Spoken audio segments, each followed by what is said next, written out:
Are you struggling for consistency in your sim racing? Does your iRating look like a roller coaster? If so, we have good news for you. The way to get more consistent is to first understand what you're doing differently than the professionals. And VRS is the answer. With our competitive subscription, you will have the telemetry, setups, tutorials, and everything else you need to fully analyze your driving. Our data packs and the ability to compare your driving with the best in the world will show you exactly where to adjust your inputs, change your driving line, and shave seconds off of your lap times. And our powerful and precise Direct Force Pro wheelbase and precision pedals are being used by some of the world's best drivers. All these champions agree that VRS hardware is not just the best on the market, it's also priced well below the competition. So if you're looking to upgrade to direct drive and the best pedals in sim racing, VRS is your answer. If you want to get better, get faster, and make it happen sooner rather than later, you owe it to yourself to find out why so many people are switching to VRS. You'll be so glad that you did. Visit www.virtualracingschool.com and learn why the best use VRS.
Then where were you?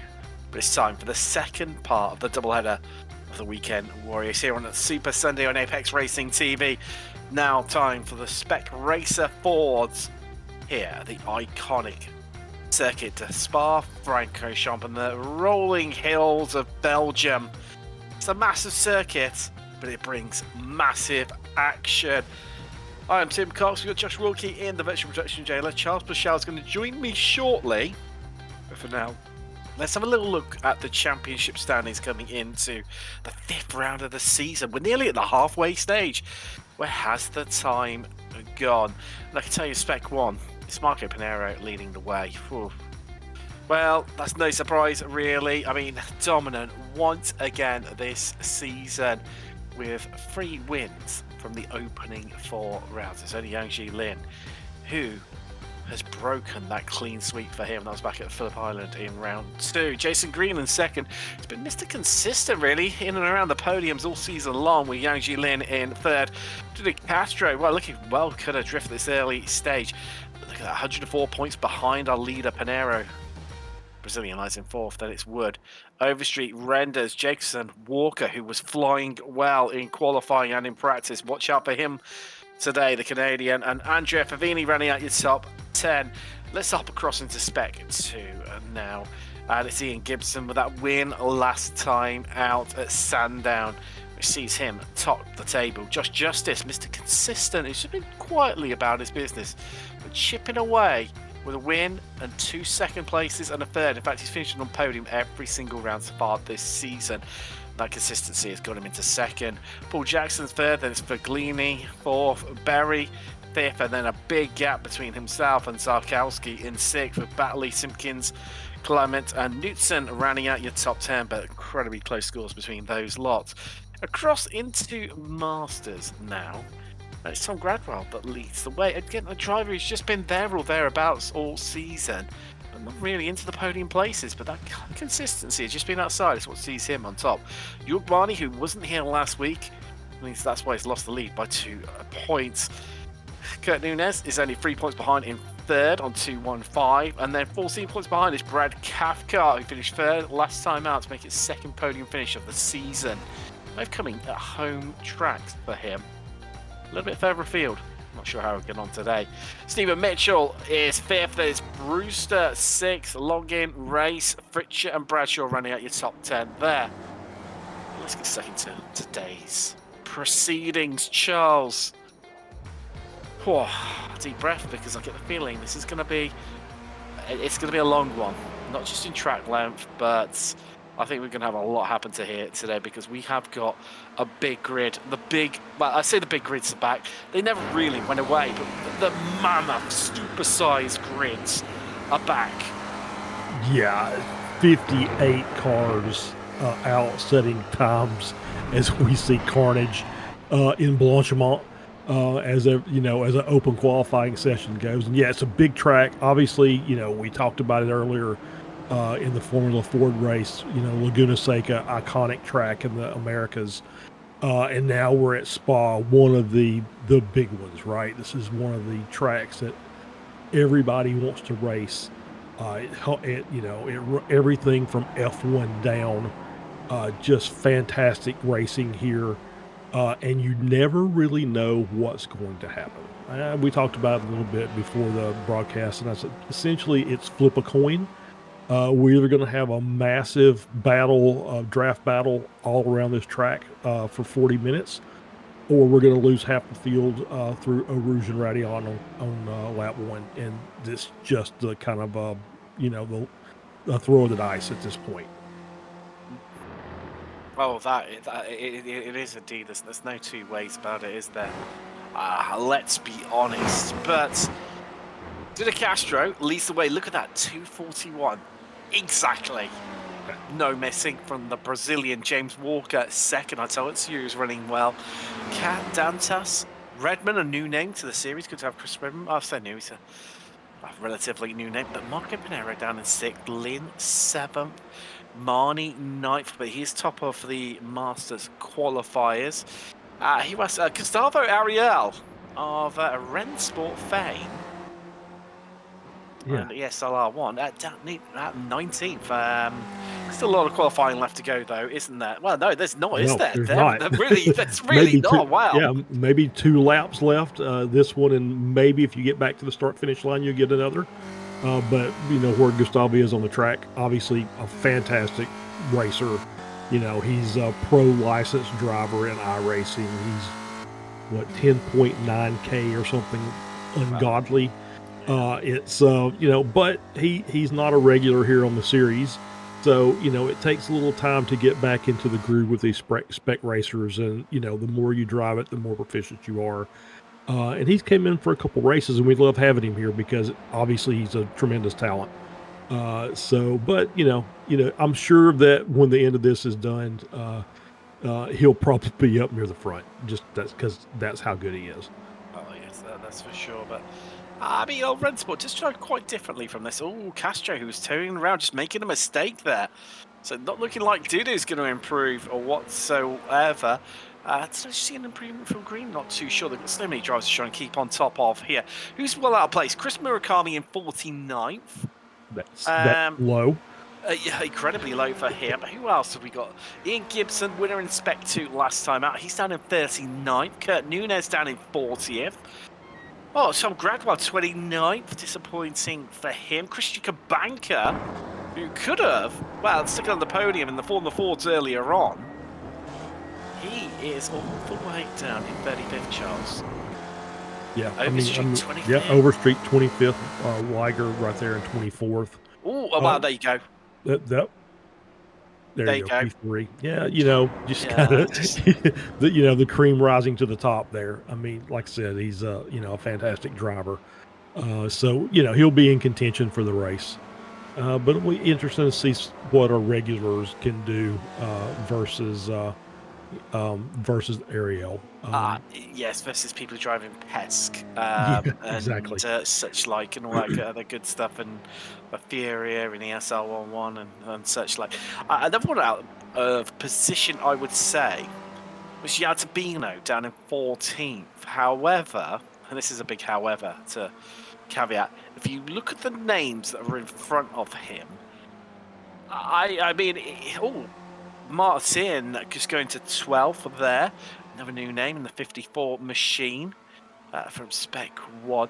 But yeah, I mean, if you look at all the names, he's, you know, on a much more, you know, if half of them weren't here, then he would be right up there. It's just a who's who, isn't it? It really is. It really is. Yeah, I mean, you know, you look, yeah, you put him, if he's P2, and any of those drivers in front of him are P1, you say, okay, I can kind of see that.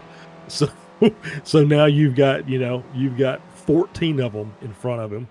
And they're all amazing racing drivers, and they're here week in and week out running this car.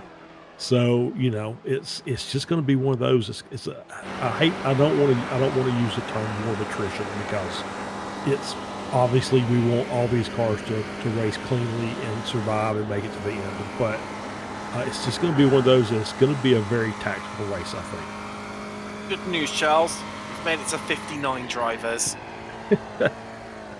Our poor producer Jonathan, he came into the session and just looked at the size of the grid. We had been pre-warning him that it's been a little bit light of late, and yes, he's going to do his best. But it's only one pair of hands.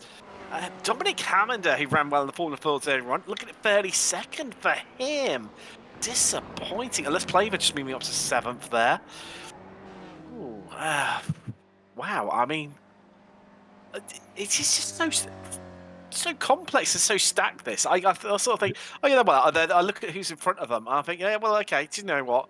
Time-wise, it's marginal difference, and actually, it's no shame, really. You know, they're the sort of people they're competing with anyway, on a regular basis, and it's just because of the size of this grid. It's fascinating. It is indeed. Yeah, I mean, the top 13 cars are within a second of each other. 2 seconds down gets you all the way down to P31.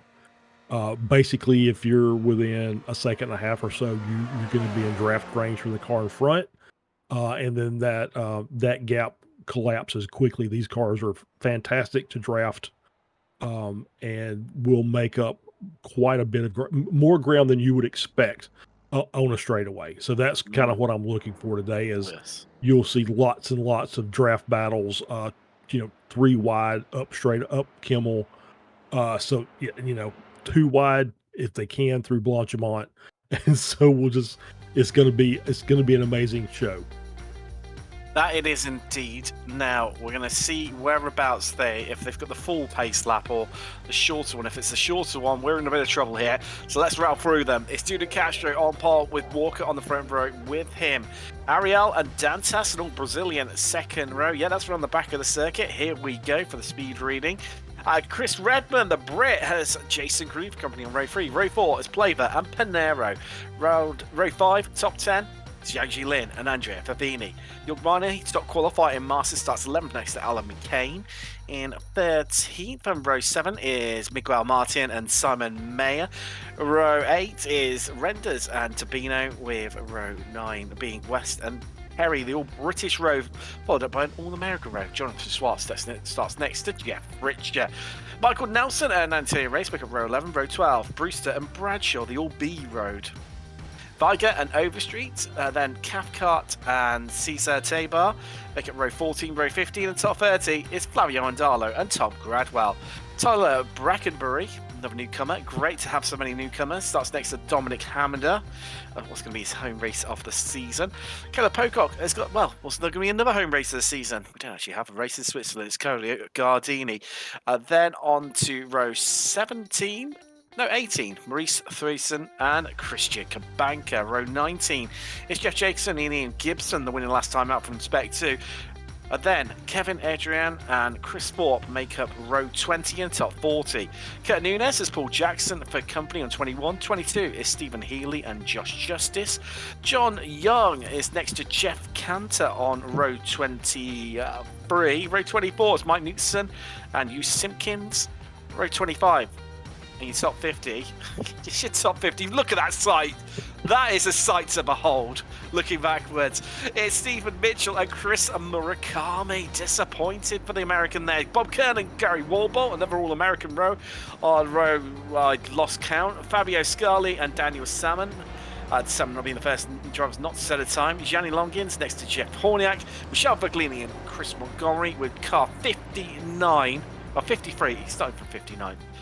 It's Jason Potter. He hasn't taken the grid, neither's Montgomery and neither has Fritcher. So, actual starters, unless those three elect to start from the pits, Fritcher actually, yeah, missed the start. So, dropped 37 places already. 37 places, 56 out on the track, but we've got a short run. Well, let's get ready to go racing, folks, from Spa, as we are green and we are go, and that was coordinated from the Mexico by TK drivers there, Castro and Ariel. Say, see you later, guys, we're off. And out into first and second, there you go. Dantas just making up a place. Well, top three, all Brazilians here today from Spa. They're all going to make it through La Source, normally the source of all problems when it comes to this track. And everyone playing it quite sensibly in these early stages. Drivers making progress though. Ian Gibson up 3, Chris Murakami up 5 already as we head up the hill for the first time. And this is where the slipstream kicks in. Already 8 tenths of a second. Our top 2 have gone away, but they go side by side. There's no pushing crew malarkey going on here. But Ariel just in front of Castro, who tips back in and then begins the push down the Kemmel Straight for the first time this evening towards Leku, but they're 3 wide behind him as they try to squeeze their way through. Who's going to swoop down from the outside? That normally what works, and it does this time for Dantas. He's picking up some places as everyone else still 3 wide, still coming through this. People only just getting onto the Kemmel Straight. That's how far back this field stretches here today. The spinner there, that's Paul Jackson around. It's down into Bruxelles. Into Speaker's Corner, and I think that's not a bad start, Charles. I was looking down the grid as you were calling the action, and the only car I saw was Matthew Viger, who is dropped all the way down to 56th. So he may be the only one there. We did see the little spin by Jackson coming out of Lacombe. Yeah, you know, you can't really ask for a better start than that. And it's like the field stacked, you know, stretched out half a lap already.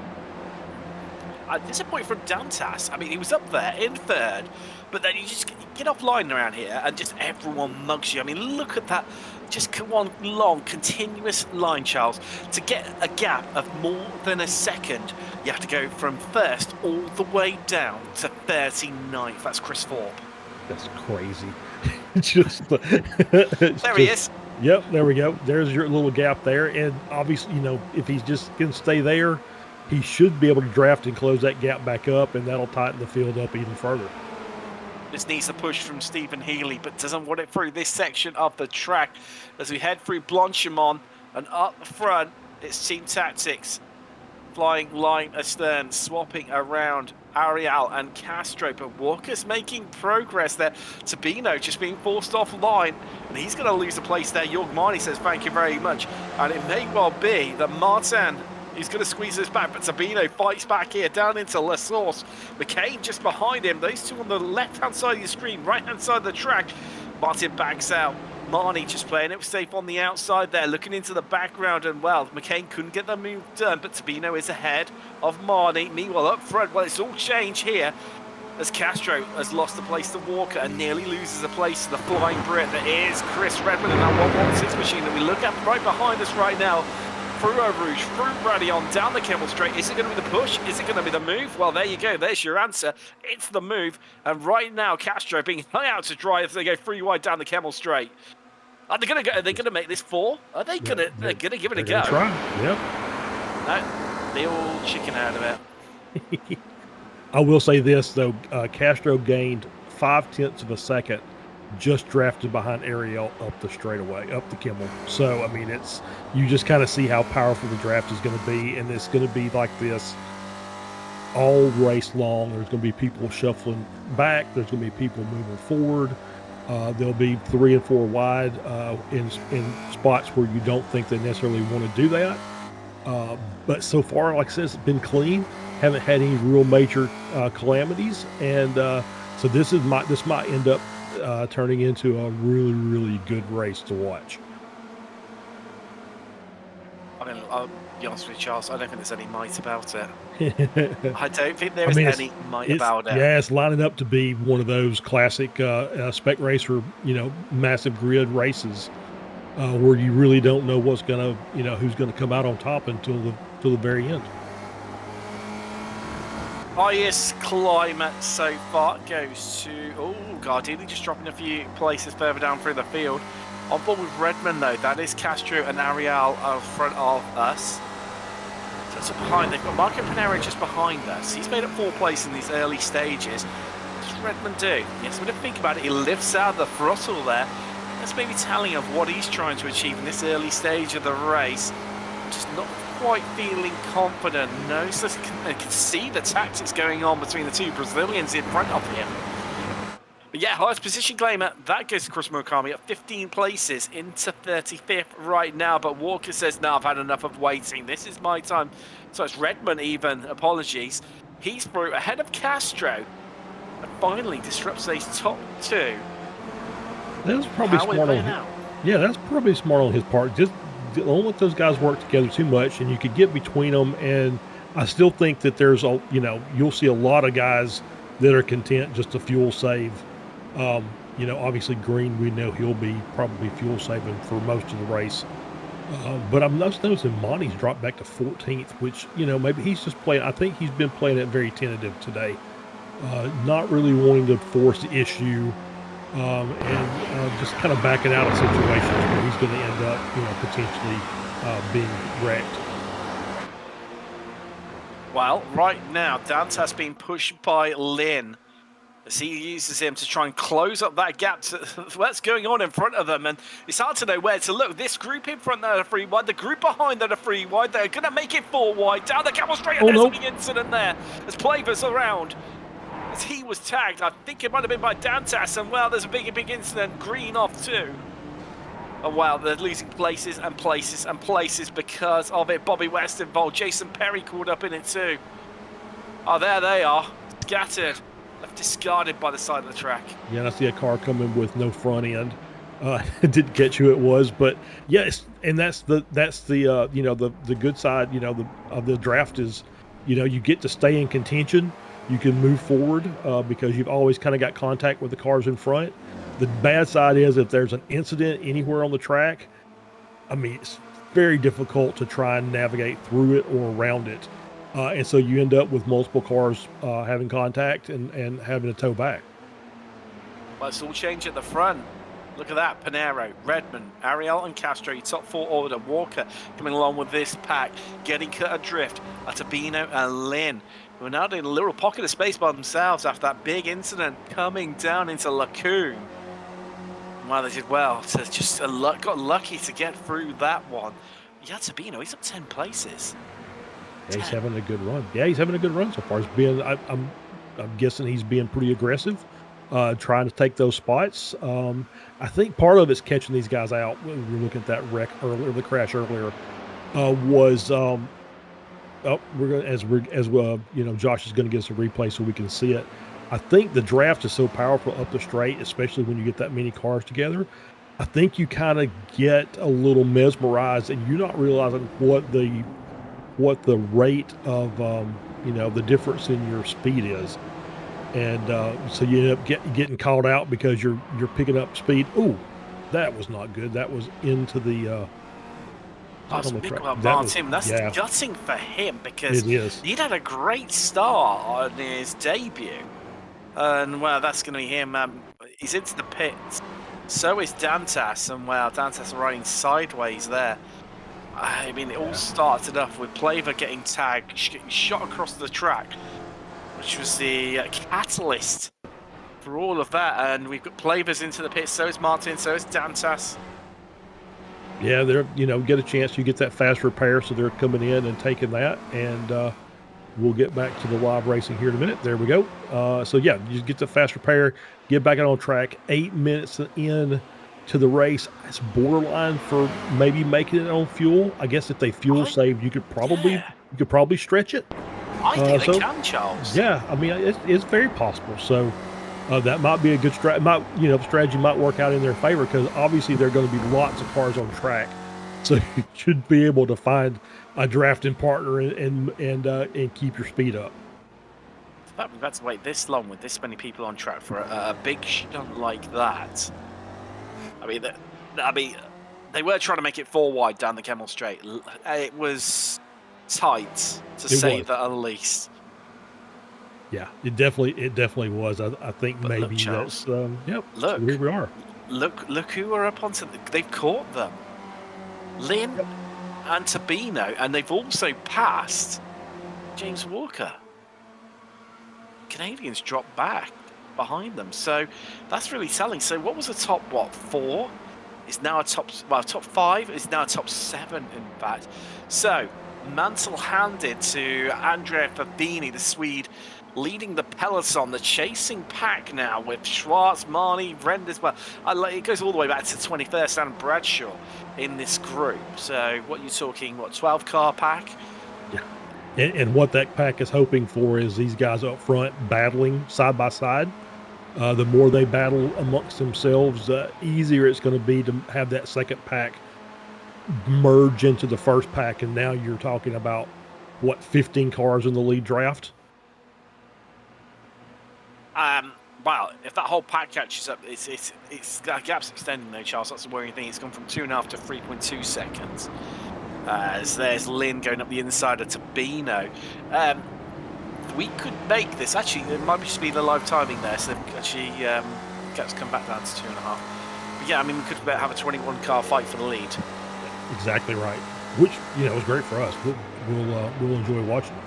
Oh, definitely.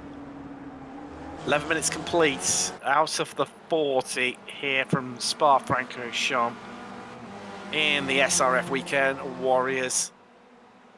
Yeah, I think what we're not realizing is it's over 11 minutes gone. We're on lap 5 because the lap is so long that it's going to catch us quick. Because in the next 3 or 4 laps, most of the cars I'm sorry, 2 or 3 laps, most of the cars will start coming in for pit stops. So it'll be another element to this race as we see 2 wide up here in the front. And that's what that second pack is hoping for. They're hoping for this to keep going on. That's just that much easier for them to catch up. That was a little bit cheeky there for me from Yang Lin. Saw Castro just lifting off like he was doing and went, there's a great big gap there. See ya. I'll into it, doo-doo. Unlucky there, mate. Unlucky. Caught napping the Brazilian.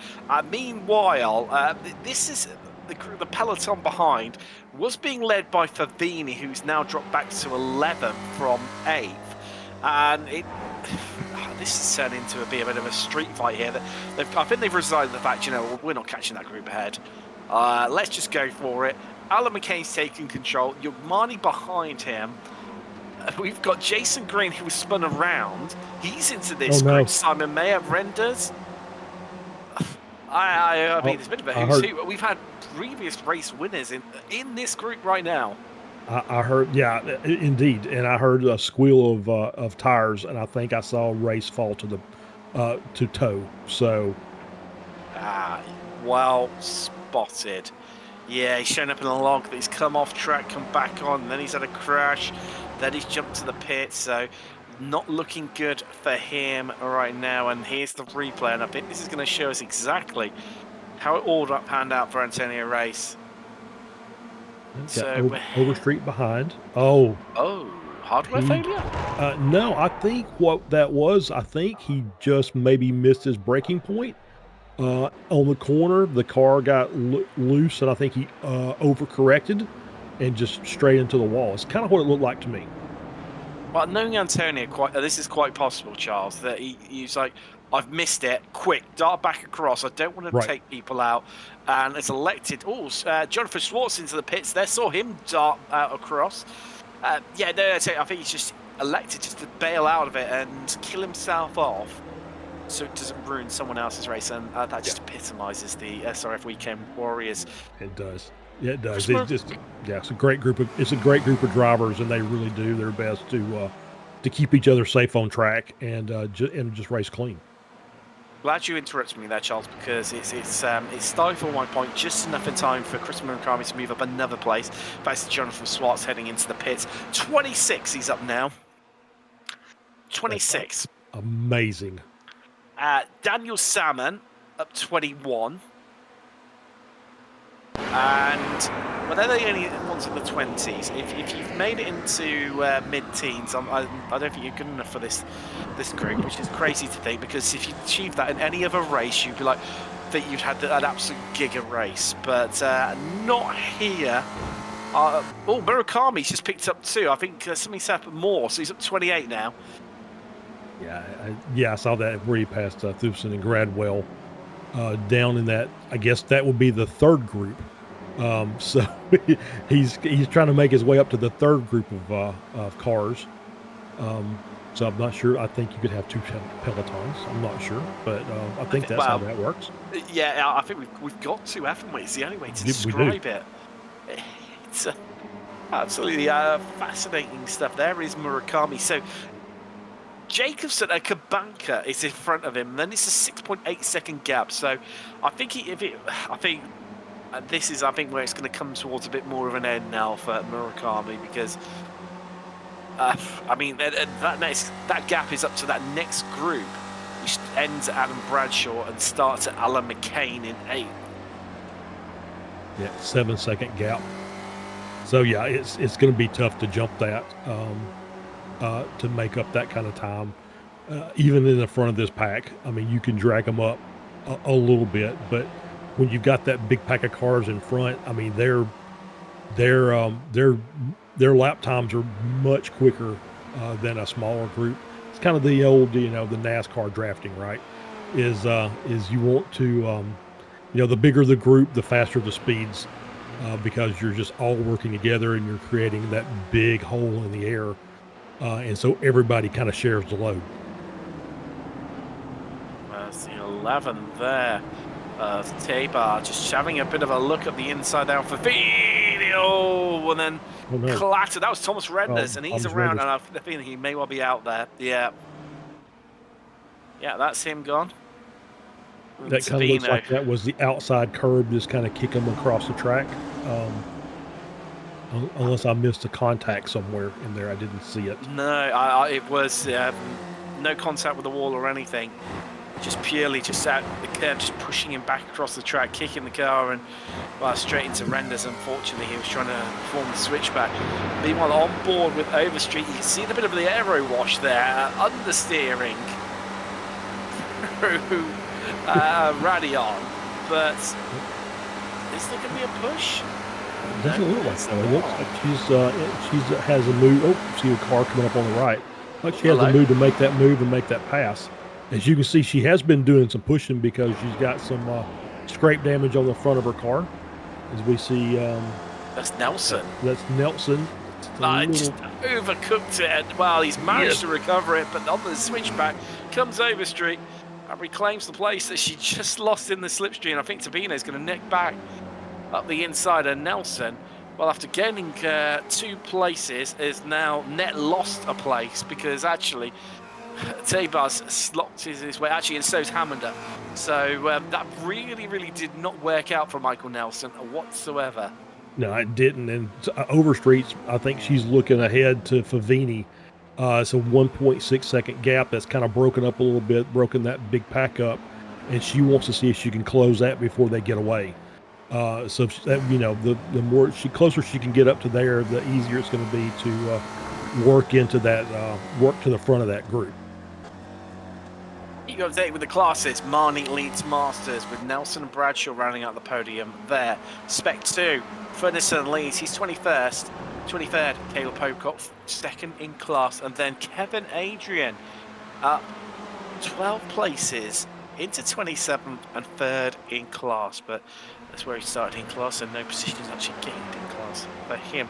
Meanwhile, all change, and look who's been just quietly chipping away and working his way to the front of this group. It's Yang Ji Lin, Gustavo Ariel behind him. That's Tabino and Castro rounding out the trio of Brazilians in this group. Yeah, Lin obviously wants to be as close to Panero as he can, because that is the championship battle. So obviously he wants to be in a position to try and get ahead. at the end of the race and gain on the leader. You get a feeling maybe that they're just, is he someone a bit newer to this championship from Chris Bergman? They're all just using him right now to save fuel. Yeah, Like, I think you may be right. I think that's exactly what's going on. And, the longer he's here, the more we'll learn about that as we see Tabar come into the pits. I mean, I'm surprised by people coming in early. I think the strat today, Charles, is to come in with people, or at least one person, bare minimum, as they go 3 wide for the lead down the Kemmel Straight. I talk about it so calmly. You get so excited and stoked in other series, but this is going to happen again and again. And as Lynn shuts the door right in Marco Pinero's face there, and right round the outside comes Gustavo Ariel for the lead, and that could well be an absolutely scintillating move. He pulls this one off. And swoops down through Lacombe. Well, I think Lynn wants to try and come back on him here in this corner, but he's not going to have the space to do it. Yeah, it was a great move by Lynn to kind of cut that line off to keep Pinero from getting that run into Lacombe. But then Ariel absolutely took advantage of that and said, "I'll have that position, thank you." We've still got another 20 minutes of this, Charles. We do. We're only just done with half of this. Right, that is Jeff Jacobson versus Murakami. Murakami just ahead, and he's going to have the inside line here. And I think that's just going to allow him to hopefully take control of this group. Yes, it is. Yep. He's at 32 spots now. Yep. So he's in the lead of Group 3 as we're kind of going through here. I was trying to look to see if Overstreet had made any progress up. It looks like that gap down a bit. But I think that's where Favini's just fallen out of favour a little bit and dropped off. So I think Favini's going to get absorbed into the Overstreet, Bradshaw, Nelson group. Right. Yeah. Meanwhile, up front, Ariel Lynn are swapping places, left, right, and centre. We like to see. So we're on board with Ariel. Where is Lynn? There he is. Oh, look at them all hugging the inside line. Nobody wants to give it up whatsoever as they go 2 wide in the background there. Well, I say the background. It's all over third. Redmond cheeky, just spotting that gap that Lynn was trying to open up the corner there to get the decent runoff. Pinero there, squeezed in, playing the traffic management. And look, that group behind, Charles, you spoke about it, they're only 1.4 seconds behind now. Make that 1.3, make that 1 second, they're within a second. And all this battling, all this infighting has allowed them to caught up. So welcome to the top table. Jason Green, Simon Mayer, Alan McCain, Jorg Marni, and Andrea Favini.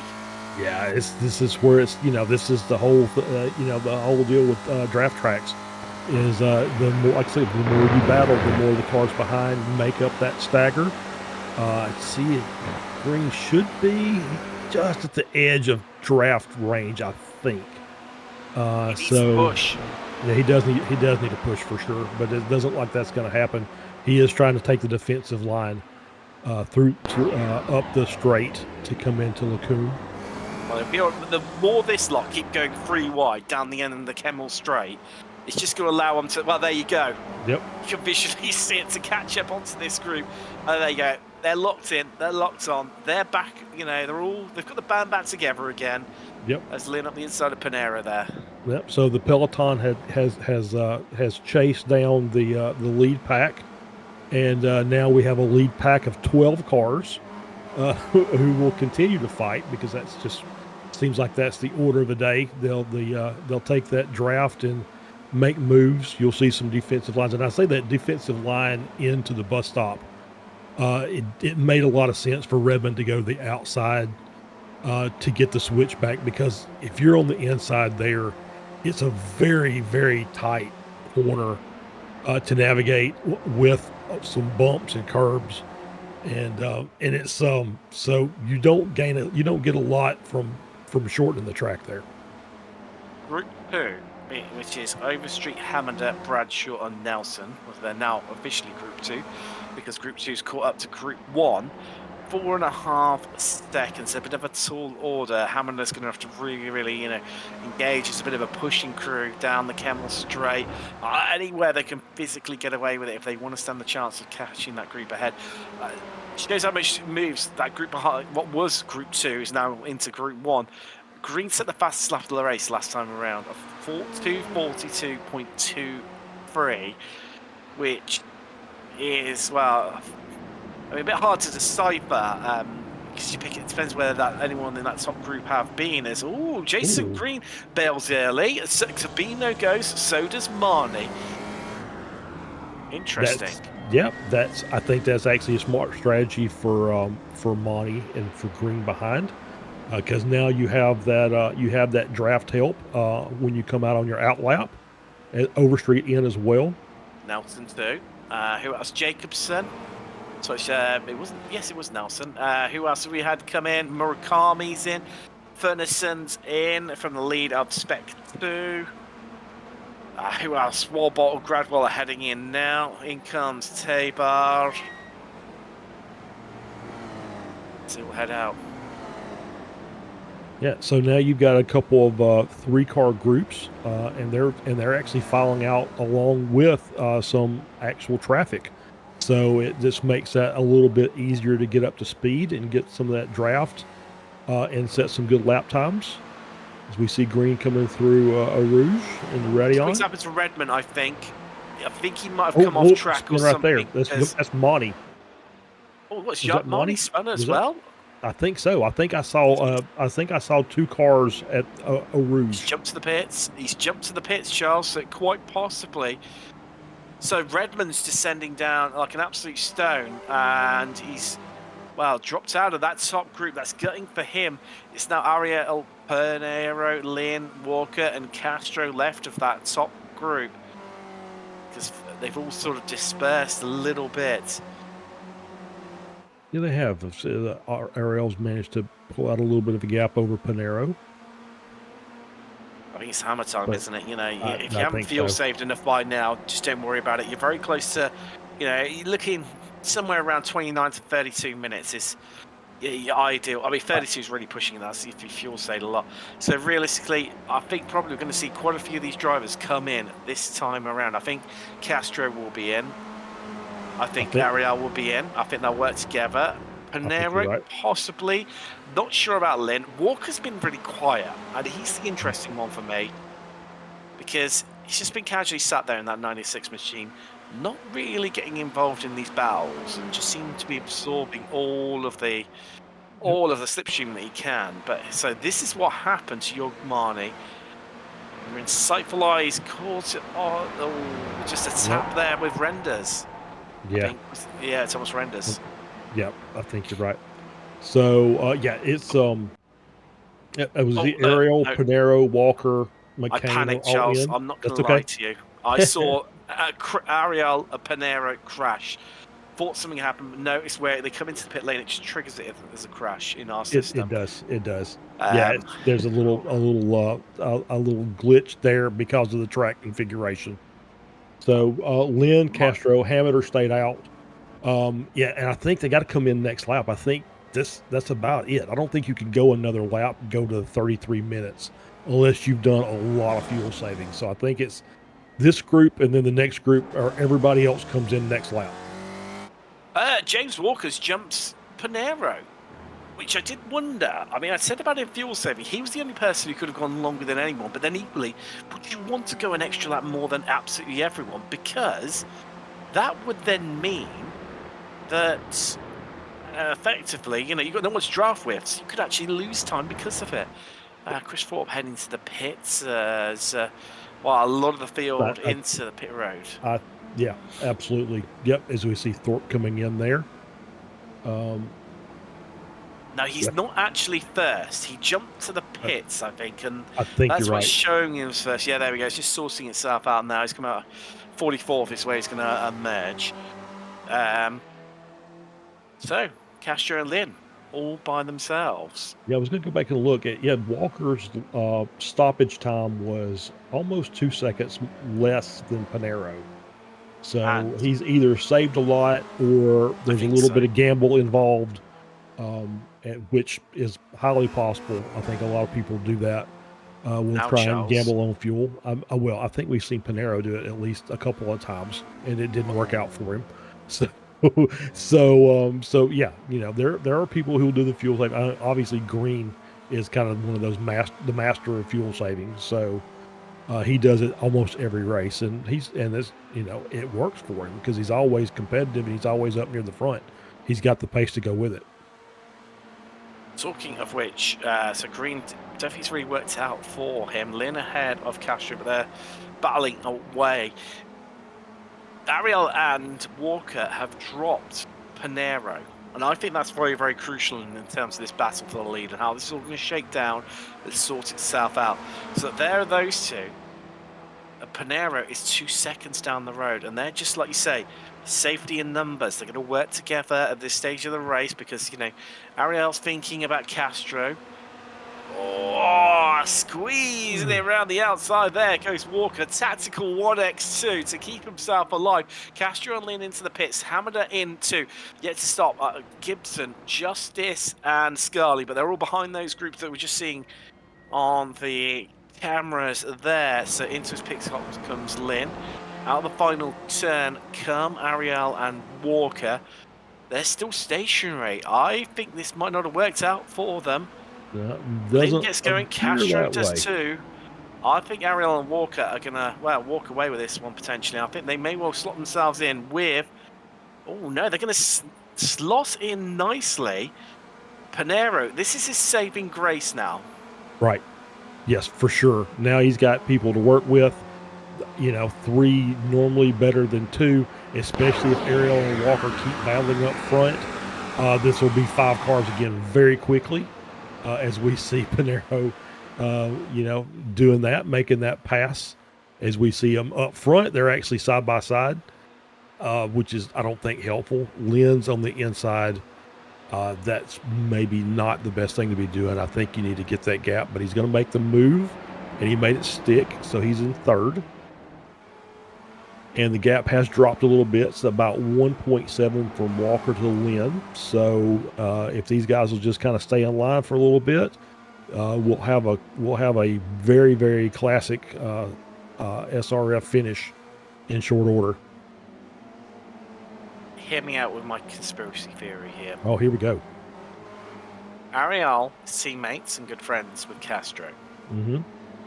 He deliberately battles and sort of slows up a bit Walker to bring him into this fight to give Castro the chance of winning because, Ariel's not fighting for anything. They realistically have a bit of pride and honour. I mean, I say he's not fighting for anything.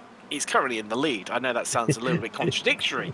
However, I think he desperately wants his good friend to win here. So I think maybe, nothing malicious, but tactical, team tactics coming into play here to allow that group to catch up, to slow up the pace a little bit, knowing that okay, if Walker gets in front of him, well, yeah, he's going to pull away.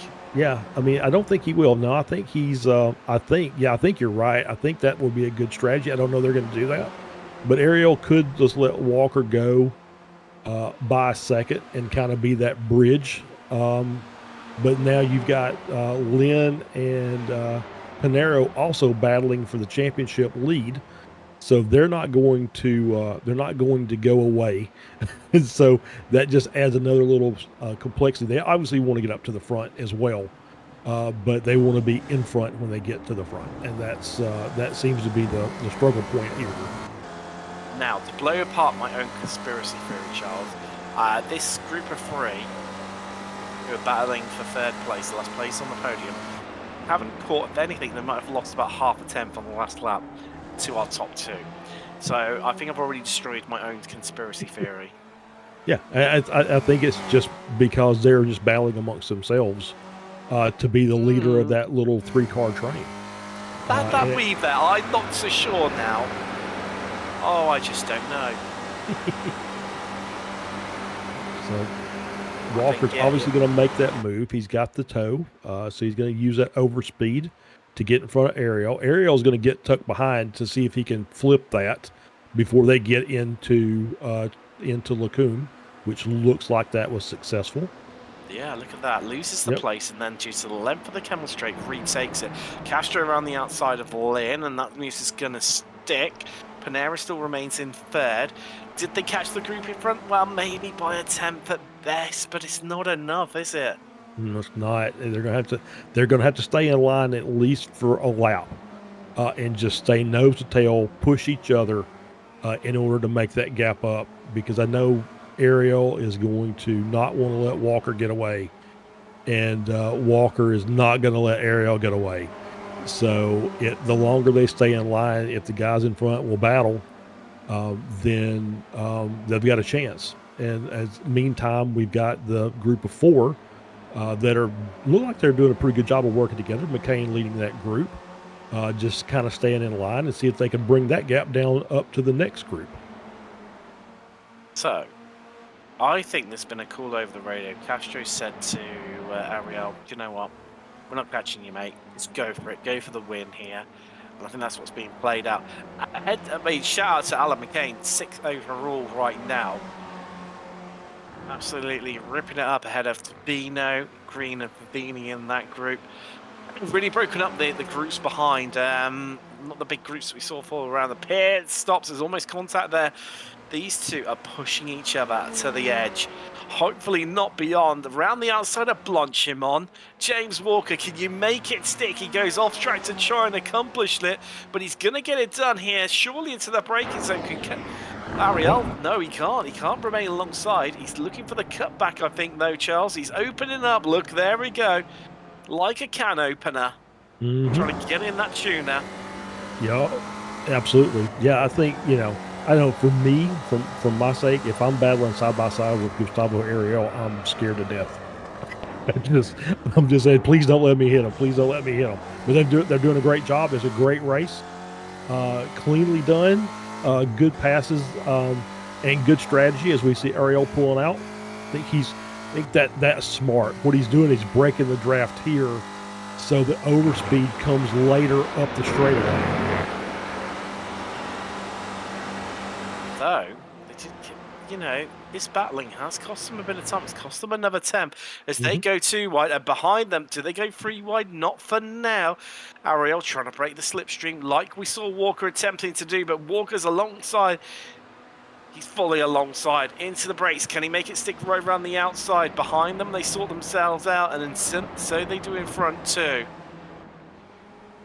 Man, this is intense. This is really intense. And I know those guys are saying, yeah, let's get up there, let's get up there, let's get up there. But it just seems like they just can't, they can't say, okay, you lead until we get there, then we'll settle it. Everybody wants to be in the front, which, that's kind of standard racing mentality, right? It is, Charles. It is. And, well, we've got, they're going to take white flag when they come across the line. Yes, that is for certain. Yeah, for sure. So, 1 lap left to go. Who gets it? It's a shootout. It is. It's literally, I don't know.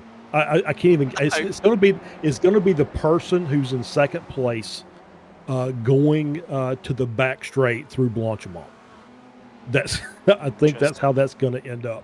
I think it's going to be whichever of those two crosses the line first will win this. I think you're absolutely right. I think that's a good call. That's my insight. But who's going to get third? That could be the more intriguing one because everything on the line. 1 place on the podium, 3 cars, Castro, Panero, and Lynn. 3 stalwarts of this series. 3 of the big names per se. Yeah, for sure. They're always up front, race in, race out. So yeah, it's I know they want to get up there. It's just not working for them. It's not, is it? White flag in the air. 1 lap left to go here from Francorchamps. Round 5 of the SRF Weekend Warriors here on Apex Racing TV. Do not go anywhere for the next 2 minutes and 43 seconds. Because this is going to be drama filled. So that was pretty smart. Walker just kind of jumped out of the draft a little bit. As He's he burying kind it. of, yeah, he is this. he is absolutely trying to time it. He kind of learned a little bit from Gustavo on that last lap. Said, I need to time this a little better so when I make the pass, he doesn't have a chance to get back around. Is he going to get squeezed down there? They almost rubbed door panels there, but Ariel tucks back in behind him, and that looks like Walker's going to be the head. They are. They're back down to 2. Panero on the inside. Walker ahead of Ariel, but a screech of the brakes there from Lynn. That allows Castro just to sneak on through and get to 3rd for now. But is that where he wants to be? As you said, Charles, lovely little lunge there from Ariel to catch Walker completely and utterly napping into Bruxelles. Yeah, this is it's like I said, it's this last straightaway here going into the bus stop is going to end up deciding this, I think, and I'm hoping all 5 cars make it. That's the goal, is just have all of them make it across, and we'll celebrate the winner. But it's just so far it's been really clean. They've given each other plenty of room to race, but they're racing hard, no doubt. They're not giving each other a lot of room right now, are they? As Walker, again, tries to get side by side with Ariel. Can't quite make it stick for now. The Brazilian main's in the front. Castro still leads the group behind. They remain as they were as they came into Lacombe. But as we head out, is Walker going to time this perfectly this time around? What way is Ariel going to defend? Will he go inside? Will he go outside? Well, there you go. Walker to the outside, going to try and swoop this way round, the long way round. Can he make it stick? Can he get that 96 home to 1st place as they're still side by side through Blanchimont? Walker just ahead here, and Ariel just tucks back in, and a bit of damage, bit of contact onto the brakes. But Ariel's on the outside. He tries to swoop around, nearly loses the rear, collects it, but Walker's on the outside. The shot runs to the line. He's squeezed by Ariel. Who's going to get it? And they're side by side. It's going to go anyway. And 400ths of a second at the line. 400ths of a second between the 2 cars at the line. That was fantastic racing. And all behind that, Panero nicks it off Castro. Absolutely, yeah, and and just 3 wide across the line with Green, Tabino, McCain. Just man, what a great race!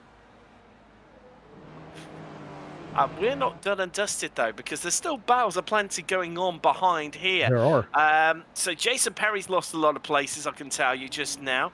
So there's Bradshaw across the line, winner in Masters. Yes, he is, in fact. There's Perry into the pits. That's a bit of an odd one. Salmon coming through. And he's going to pick up 4th, I believe, in class. Dantas, well done. And that's Plaver, because they were caught up in that early on incident.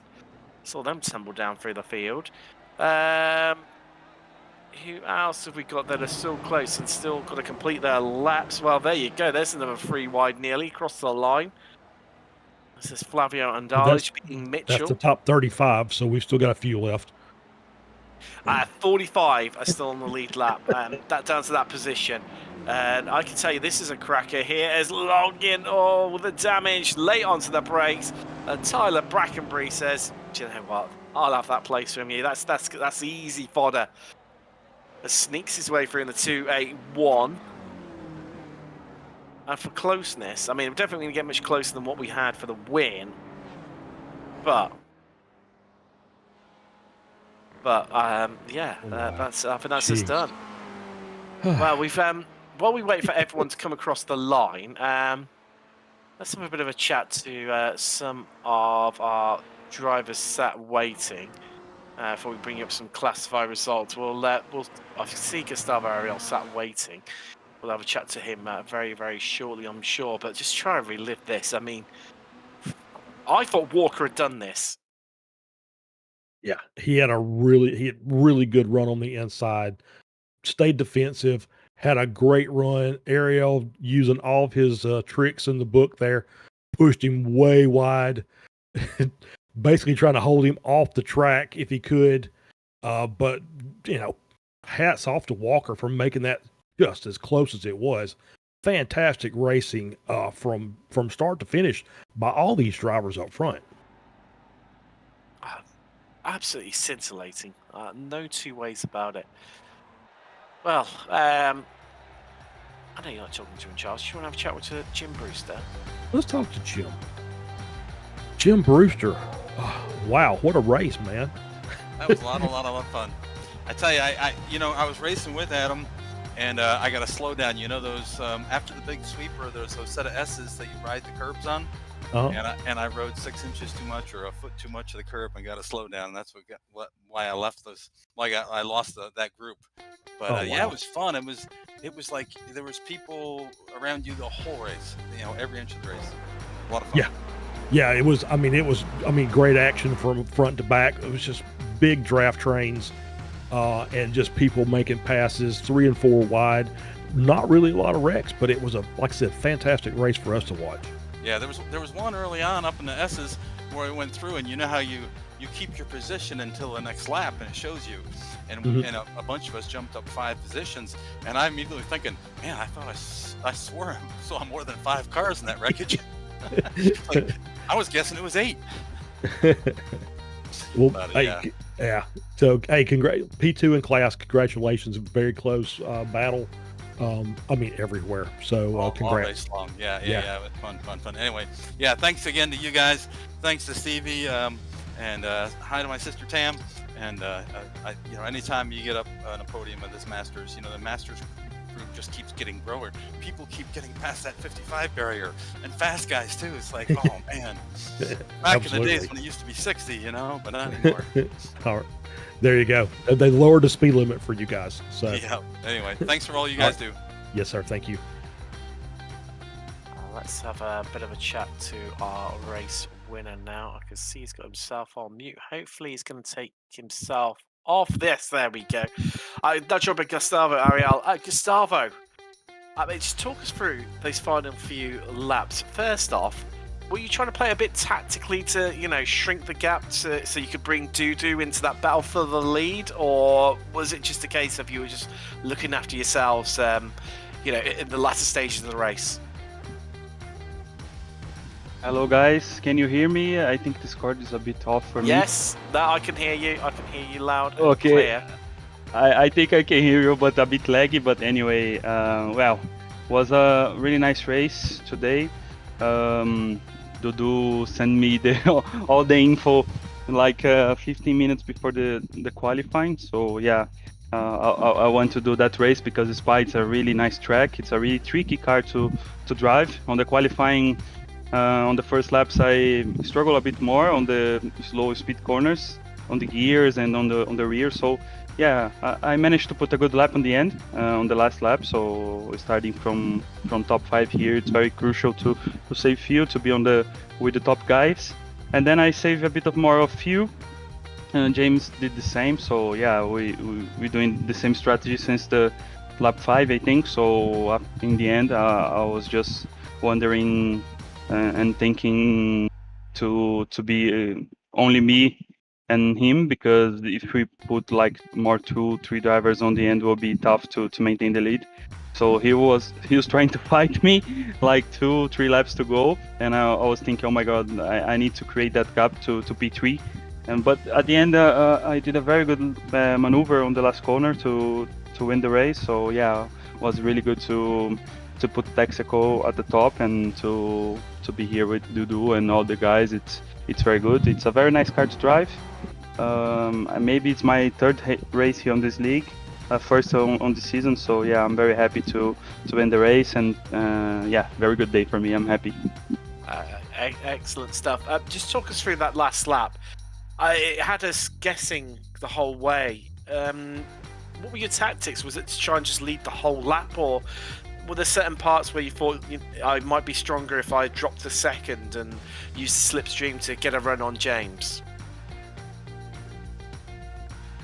Again, it's a bit laggy for me, but talking about the last lap, I think the last lap I was just trying to understand where is the best place to attack or to defend. So I was behind in the after Eau Rouge So I was just thinking I need to dive him because I control the defense. If he's on front, he controls the defense. So I was trying to see what point I can attack to defend on Blanchimont, because outside on Blanchimont it's very difficult because you can have an off track and slow down if you go like full throttle on the outside. So yeah, I was just dive him and try to hold the position on the last corner. I think both of us struggle. He struggled more on the first, on the second last corner. On the last corner, I have no traction, so I was just trying to be on his side to have a bit of the draft, the side draft. So yeah, I think that's why I win the race. If the finish line is on a bit more to the front, I was lose. So yeah, it was a nice finish, to be honest. Very, very fun. Definitely. Well, congratulations, Gustavo. A win here today on your return to the league, and good luck. You got PES coming up and the SLR1, haven't you? Thank you so much, and see you guys on the next opportunity. It's a pleasure to be here. Definitely, yes, Gustavo Ariel, your winner here today. Just having a bit of a look. Have we got? Yes. Well, did you ever go with Charles? I'll let you have the honours because I always seem to steal all the interviews. I believe if I'm reading everything correctly, Ian Gibson was the Spec 2 winner. Is that right? That's what I'm reading as well. Is that what you're reading as well? Ian, congrats. I believe I got you as the Spec 2 winner. Is that right? Yeah, I think so too. It's my mic working this week. Awesome job. Talk about your race. I mean, you're up, 18 positions, finished P20 overall. To be fair, I think Joshua deserved the class win today.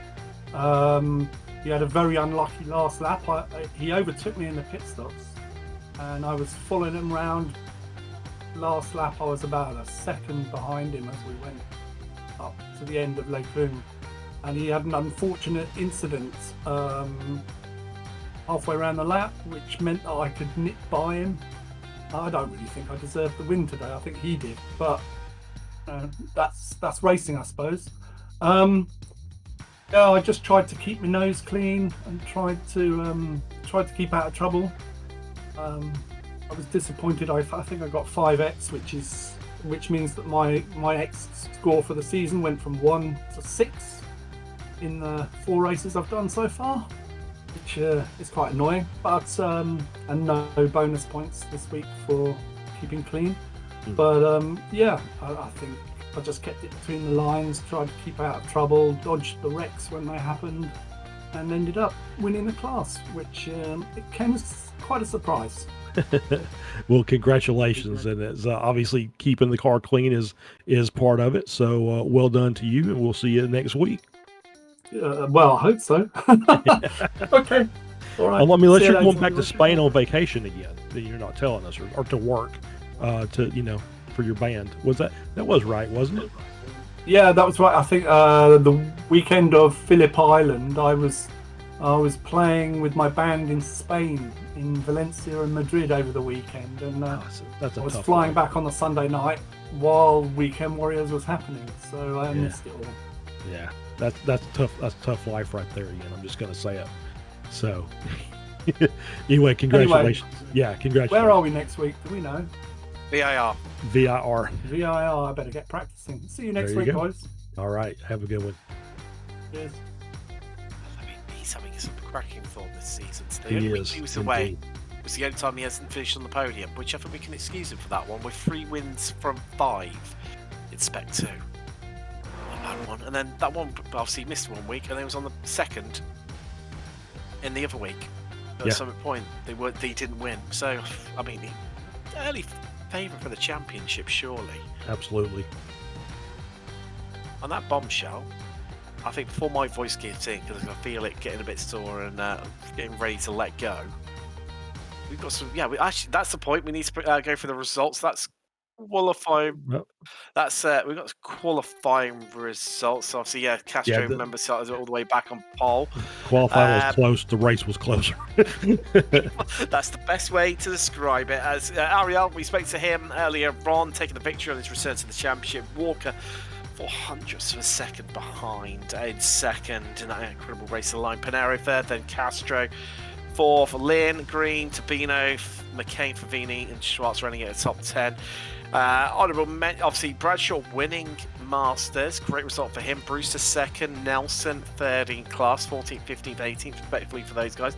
You got for Chris Redmond as well. Came in 13th and, well, should have done a bit better, really. Just that one mistake catching him out. Gibson, the win in Spec 2. Justice and Funnison rounding out the podium there. And all pretty close together as well for the Spec 2 guys. And then, well, we've sort of, well, skimmed through visually the rest of the results. I mean, only 46th place for one lap behind is astounding result. Also, I think shows the length of the track here today. Retirements, we lost Renders, Race, Gardini, Viger, Fritcher, and Montgomery and Potter did not make the start, unfortunately. But, well, what can we say? It's been another classic here in Weekend Warriors. This is why we do it. This is why we come racing. So we could have the victory and the agony of your top 2 finishing 400ths of a second apart. I've been Tim Cox with Charles Bashal and Josh Wilkie. We'll see you in a week's time. We head to VIR. See you then.